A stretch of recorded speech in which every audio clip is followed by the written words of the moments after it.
നിയമസഭാ തെരഞ്ഞെടുപ്പ് പടിവാതിൽക്കൽ എത്തി നിൽക്കെ കേരളത്തിലെ രാഷ്ട്രീയ സാഹചര്യങ്ങൾ അടിമുടി മാറിമറിയുകയാണ്.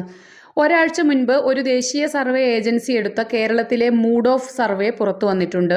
ഏറെ കഠിനാധ്വാനത്തോടെ തദ്ദേശ തെരഞ്ഞെടുപ്പിലടക്കം വലിയ വിജയം നേടാനുള്ള സൂക്ഷ്മമായ പ്രവർത്തനങ്ങൾ കോൺഗ്രസ് വാർഡ് തലത്തിലടക്കം എടുത്തുകൊണ്ടിരിക്കുന്നതിനിടയിലാണ് യുവനേതാവിന്റെ കാമകേളികൾ ആ പാർട്ടിയെ പിടിച്ചുലയ്ക്കുന്നത്. പ്രൊഫഷണൽ ഏജൻസിയെ 3 വർഷം മുൻപേ ചുമതലപ്പെടുത്തി തെരഞ്ഞെടുപ്പ് വർഷത്തിലേക്ക് കടന്ന UDFന് താങ്ങാനാവാത്ത പ്രഹരമാണ് അവസാന ലാപ്പിൽ സംഭവിച്ചുകൊണ്ടിരിക്കുന്നതെന്നാണ് വിലയിരുത്തൽ. പ്രതിപക്ഷ നേതാവ് VD സതീശന്റെ ആവനാഴിയിലെ വജ്രായുധങ്ങളായിരുന്നു ഷാഫി പറമ്പിലും രാഹുൽ മാങ്കൂട്ടത്തിലും. കഴിഞ്ഞ ഉപതെരഞ്ഞെടുപ്പ് സ്ഥാനാർത്ഥി നിർണയങ്ങളിൽ മുതൽ മിന്നുന്ന വിജയത്തിൽ വരെ ഈ മൂവർ സഖ്യത്തിന്റെ സ്വാധീനം നിർണായകമായിരുന്നു. കത്തിജ്വലിച്ചു നിന്ന രാഹുൽ മാങ്കൂട്ടത്തിലിന്റെ ലൈംഗിക വൈകൃതങ്ങൾ സീരിയസായി പുറത്തുവന്നതോടെ കോൺഗ്രസിന്റെ തെരഞ്ഞെടുപ്പ് സാധ്യതകളാകെ തകിടം മറിയുന്ന സാഹചര്യമാണ് നിലവിലുള്ളത്. ഇതോടെ തെരഞ്ഞെടുപ്പ് വിഷയങ്ങളാകെ മാറിമറിയുകയും പ്രതിരോധത്തിലേക്ക് മാറേണ്ട ഗുരുതര സാഹചര്യത്തിലുമാണ് UDF. ഏറ്റവും ആധികാരികമായ സർവേ പ്രവചിക്കാറുള്ള സി വോട്ടറുമായി സഹകരിച്ചാണ് ദേശീയ മാധ്യമമായ SN ന്യൂസ് റിപ്പോർട്ട് തയ്യാറാക്കിയിരിക്കുന്നത്. केरल में आगामी विधानसभा चुनावों को लेकर राजनीतिक सरगर्मियां तेज हो गई हैं। एक हालिया India Today C voter mood of the nation survey के अनुसार ദില്ലി തെരഞ്ഞെടുപ്പ്, കേരളത്തിലെ ലോക്സഭാ ഫലം ഉൾപ്പെടെ കൃത്യമായി പ്രവചിച്ച ഏജൻസിയാണ് സി വോട്ടർ. സർവേയിലെ കണ്ടെത്തലുകൾ ഇങ്ങനെയാണ്. ഓരോ ജില്ലകളിലും ഓരോ മുന്നണിക്കും നിലവിലെ സാഹചര്യത്തിൽ ലഭിക്കാനിടയുള്ള നിയമസഭാ സീറ്റുകൾ എത്ര എന്നതാണ് അഭിപ്രായ സർവേ വിലയിരുത്തുന്നത്. ജില്ലകൾ തിരിച്ചുള്ള ഏറ്റവും അവസാനത്തെ മൂഡ് ഓഫ് സർവേ ഫലങ്ങൾ ഇങ്ങനെയാണ്. കാസർഗോഡ് ജില്ല 5 നിയമസഭാ മണ്ഡലങ്ങളാണ് ജില്ലയിലുള്ളത്. 2021 5-ൽ 3 സീറ്റുകൾ ഇടതുപക്ഷവും 2 സീറ്റ് UDFിലെ മുസ്ലിം ലീഗും ആയിരുന്നു വിജയിച്ചിരുന്നത്. എന്നാൽ ഇപ്പോൾ തെരഞ്ഞെടുപ്പ് നടന്നാൽ നിലവിലുള്ളതിൽ മാറ്റങ്ങൾക്ക് സാധ്യതയില്ല. സീറ്റുനില LDF 3, UDF 2. BJPക്ക് നല്ല സ്വാധീനമുള്ള മഞ്ചേശ്വരത്ത് മികച്ച സ്ഥാനാർത്ഥിയെ BJP രംഗത്തിറക്കിയാൽ മത്സരം പ്രവചനാതീതമാകും. 1000-ൽ താഴെ വോട്ടിന്റെ മാത്രം ലീഡാണ് മുസ്ലിം ലീഗിന് ആ മണ്ഡലത്തിൽ നിലവിൽ ഉള്ളത്. കണ്ണൂർ ജില്ലയിലെ 11 നിയമസഭാ മണ്ഡലങ്ങളിൽ നിലവിൽ LDFന് 9-ഉം UDFന് 2 സീറ്റുമാണ് ഉണ്ടായിരുന്നത്. എന്നാൽ വരാനിരിക്കുന്ന തെരഞ്ഞെടുപ്പിൽ UDF 4 മുതൽ 5 സീറ്റുകൾ വരെ നേടി നേട്ടമുണ്ടാക്കുമെന്നാണ് സർവേ വിലയിരുത്തുന്നത്. LDFനും 5 മുതൽ 7 സീറ്റ് വരെ വിജയസാധ്യതയുണ്ടെന്നും NDA 1 സീറ്റിലും വിജയിക്കില്ലെന്നും സർവേ അഭിപ്രായപ്പെടുന്നു. വയനാട് ജില്ലയിലെ 3 നിയമസഭാ മണ്ഡലങ്ങളിലും നിലവിലുള്ള സ്ഥിതി തന്നെ തുടരുമെന്നാണ് സർവേ വിലയിരുത്തുന്നത്. 2 സീറ്റ് UDFും 1 സീറ്റ് ഇടതുപക്ഷവും നേടുമെന്നാണ് സർവേയിലെ കണ്ടെത്തൽ. കോഴിക്കോട് ജില്ലയിൽ 13 നിയമസഭാ മണ്ഡലങ്ങളാണുള്ളത്. വരാനിരിക്കുന്ന തെരഞ്ഞെടുപ്പിൽ ഇരു മുന്നണികളും തമ്മിൽ കടുത്ത മത്സരം നടക്കാനിടയുള്ള ജില്ലകളിലൊന്നായിരിക്കും കോഴിക്കോട്. കഴിഞ്ഞ തവണ കൊടുവള്ളിയും വടകരയും ഒഴിച്ച് 11 സീറ്റുകളും നേടിയ ഇടതുപക്ഷത്തിന് ആ വിജയം ആവർത്തിക്കാൻ ഇത്തവണ സാധിക്കില്ലെന്ന് സർവേ വിലയിരുത്തുന്നു. ഇടതുപക്ഷത്തിന് 6 മുതൽ 8 സീറ്റുകൾ വരെയും UDF 5 സീറ്റുകൾ മുതൽ 7 സീറ്റുകൾ വരെയും വിജയിക്കാനുള്ള സാഹചര്യവും കോഴിക്കോട് നിലനിൽക്കുന്നുണ്ട്. BJP അവിടെയും അക്കൗണ്ട് തുറക്കില്ല. മലപ്പുറം ഏറ്റവും കൂടുതൽ നിയമസഭാ മണ്ഡലങ്ങളുള്ളതും 16 സീറ്റുകളുള്ള മലപ്പുറം ജില്ലയിൽ നിന്നുമാണ്.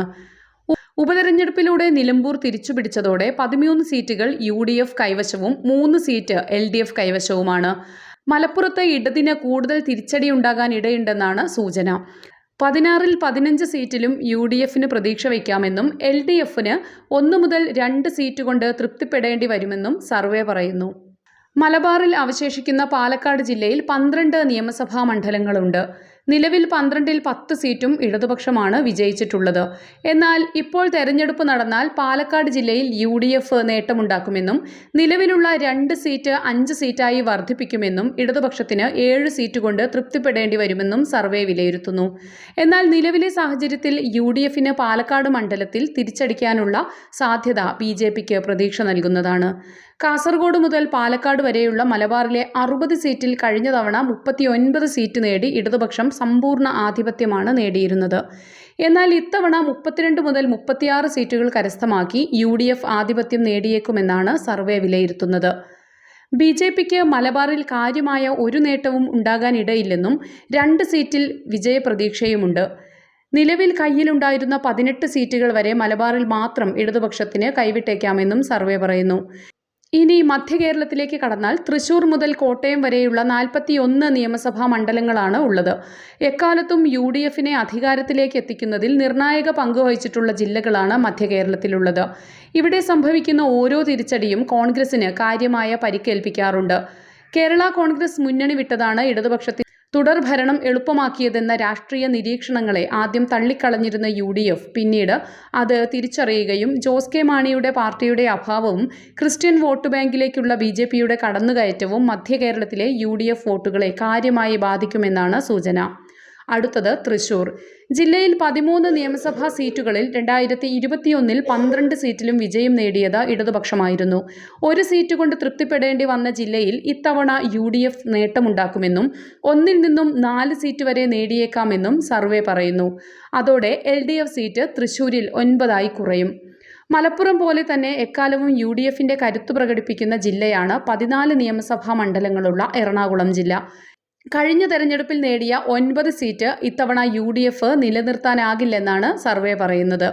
7 മുതൽ 8 സീറ്റ് വരെ LDFും 6 മുതൽ 7 സീറ്റ് വരെ UDFും നേടിയേക്കാനിടയുണ്ട്. ഇടുക്കി ജില്ലയിൽ 5 നിയമസഭാ മണ്ഡലങ്ങളാണ് ഉള്ളത്. കഴിഞ്ഞ തെരഞ്ഞെടുപ്പിൽ ഹൈറേഞ്ചിലെ 4 സീറ്റുകൾ നേടിയ ഇടതുപക്ഷം ഇത്തവണയും ആ വിജയം ആവർത്തിക്കുമെന്ന് സർവേ പറയുന്നു. കോട്ടയം ജില്ലയിലെ ആകെയുള്ള 9 മണ്ഡലങ്ങളിൽ കഴിഞ്ഞ തവണ LDFന് 5 സീറ്റും UDFന് 4 സീറ്റുമാണ് ഉണ്ടായിരുന്നത്. ഇപ്പോൾ തെരഞ്ഞെടുപ്പ് നടന്നാൽ 5 മുതൽ 7 സീറ്റ് വരെ LDF നേടുമെന്നും 2 മുതൽ 4 സീറ്റ് UDFനും പ്രതീക്ഷിക്കാം. മധ്യ കേരളത്തിലെ 41 സീറ്റിൽ കഴിഞ്ഞ തവണ 26 സീറ്റ് നേടി മേധാവിത്വം നേടിയ ഇടതുപക്ഷം വരാനിരിക്കുന്ന തെരഞ്ഞെടുപ്പിലും അതേ നേട്ടം ആവർത്തിക്കുന്നതായാണ് കാണുന്നത്. 2021 ലഭിച്ച 26 സീറ്റിൽ 1-2 സീറ്റുകൾ കൂടി അധികം നേടി ഇടതുപക്ഷം മധ്യ കേരളത്തിൽ UDFന്റെ പ്രതീക്ഷകൾക്കുമേൽ വെല്ലുവിളി സൃഷ്ടിക്കുമെന്നും സർവേ സൂചിപ്പിക്കുന്നു. 41 സീറ്റിൽ 26 മുതൽ 28 സീറ്റ് വരെ LDFും 13 മുതൽ 15 സീറ്റ് വരെ UDFും വിജയിക്കാനുള്ള സാധ്യതയുണ്ട്.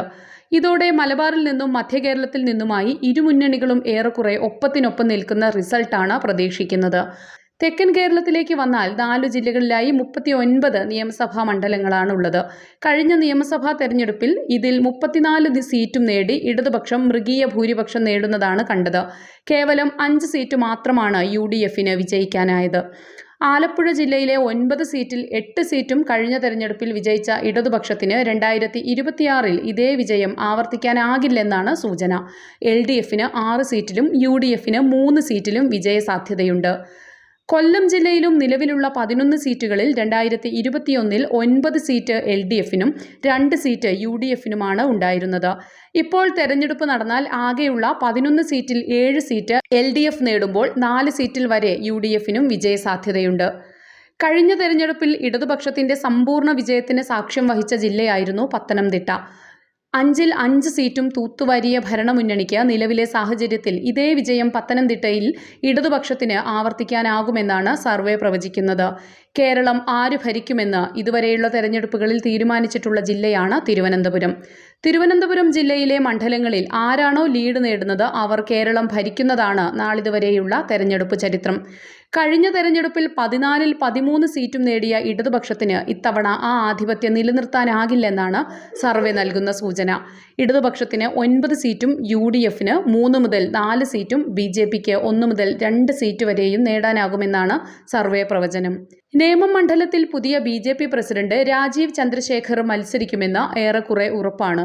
ഇതോടെ തീപാറും പോരാട്ടത്തിന് നേമത്ത് കളമൊരുങ്ങുമെന്ന് ഉറപ്പാണ്. തെക്കൻ കേരളത്തിലും 10 വർഷത്തെ തുടർഭരണത്തിന് ശേഷം നടക്കുന്ന തെരഞ്ഞെടുപ്പിൽ 10-ലധികം സീറ്റുകൾ ഇടതുപക്ഷത്തിന് നഷ്ടമാകുമ്പോൾ മേധാവിത്വം തുടരാനാകുമെന്നാണ് വിലയിരുത്തൽ. ആകെയുള്ള 39-ൽ 27 മുതൽ 28 വരെ LDFനും 10 മുതൽ 11 സീറ്റ് വരെ UDFനും 1 മുതൽ 2 സീറ്റ് വരെ NDAയ്ക്കും വിജയിക്കാം എന്നാണ് സർവേയിലെ കണ്ടെത്തൽ.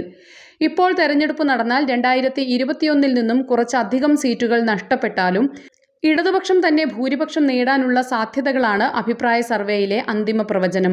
99 സീറ്റുണ്ടായിരുന്ന ഇടതുപക്ഷത്തിന് 74 സീറ്റ് മുതൽ 84 സീറ്റെങ്കിലും നേടി അധികാരം നിലനിർത്താനാകുമെന്നും UDFന് 55 മുതൽ 62 സീറ്റ് വരെയും BJPക്ക് 1 മുതൽ 4 സീറ്റ് വരെയും വിജയിക്കാനാകുമെന്നും സർവേ പറയുന്നു.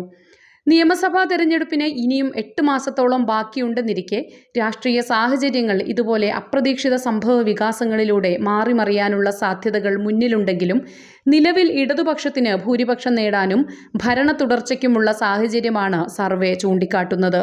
ഈ ഘട്ടത്തിലാണ് പുതിയ തെരഞ്ഞെടുപ്പ് സർവേകൾ രാഷ്ട്രീയ നിരീക്ഷകർ കൗതുകത്തോടെ ഉറ്റുനോക്കുന്നത്. 99 സീറ്റുമായി തുടർഭരണം നേടിയ പിണറായി സർക്കാരിന്റെ കഴിഞ്ഞ 4 വർഷത്തെ പ്രവർത്തനത്തെ ജനം എങ്ങനെ വിലയിരുത്തുന്നു എന്നത് മാത്രമല്ല, ഇപ്പോൾ അതിലേറെ സൂക്ഷ്മമായി പ്രതിപക്ഷ പ്രവർത്തനം കൂടി വോട്ടർമാർ വിലയിരുത്തുന്ന സാഹചര്യമാണുള്ളത്.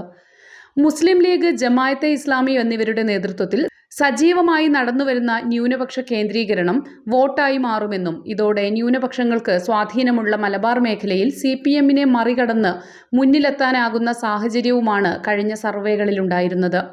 എന്നാൽ നിലവിലെ സാഹചര്യത്തിൽ സ്ത്രീ യുവ വോട്ടുകളിൽ എങ്ങനെ പ്രതിഫലിക്കും എന്ന ആശങ്ക UDFനെ കുഴയ്ക്കുന്നുണ്ട്. എന്നാൽ പോലും മലബാറിലെ ജില്ലകളിൽ ഇരു മുന്നണികളും തമ്മിൽ കടുത്ത മത്സരം നടക്കും എന്ന് ഉറപ്പാണ്. മലബാറിൽ ഇടതുപക്ഷമാണ് വെല്ലുവിളി നേരിടുന്നതെങ്കിൽ മധ്യകേരളത്തിൽ കോൺഗ്രസും സമാനമായ പ്രതിസന്ധി നേരിടുന്നുണ്ട്. തൃശൂർ, എറണാകുളം, കോട്ടയം, ആലപ്പുഴ സീറ്റുകളിൽ കടുത്ത മത്സരം നടക്കുമെന്നാണ് സർവേ അഭിപ്രായപ്പെടുന്നത്. തെക്കൻ കേരളത്തിൽ ആധിപത്യം നേടുന്നവരാണ് കേരളം ഭരിക്കുക എന്ന പതിവ് രീതിക്ക് ഇത്തവണ മാറ്റം വരുമോ? ഇടതുപക്ഷ ആധിപത്യമുള്ള തിരുവനന്തപുരം, കൊല്ലം ജില്ലകളിൽ ഈ തവണ കടുത്ത മത്സരം നടക്കുമെന്നാണ് സർവേ നൽകുന്ന സൂചന. കാസർഗോഡ്, പാലക്കാട്, തിരുവനന്തപുരം ജില്ലകളിൽ നിന്നായി ചില സീറ്റുകൾ പിടിച്ചെടുത്ത് നിയമസഭയിൽ ഇത്തവണ തിരിച്ചെത്താനുള്ള BJP ശ്രമങ്ങൾ ഇത്തവണ തെരഞ്ഞെടുപ്പ് പ്രവചനാതീതമാകാനുള്ള സാധ്യതയും അഭിപ്രായ സർവേയിൽ പ്രകടമാണ്.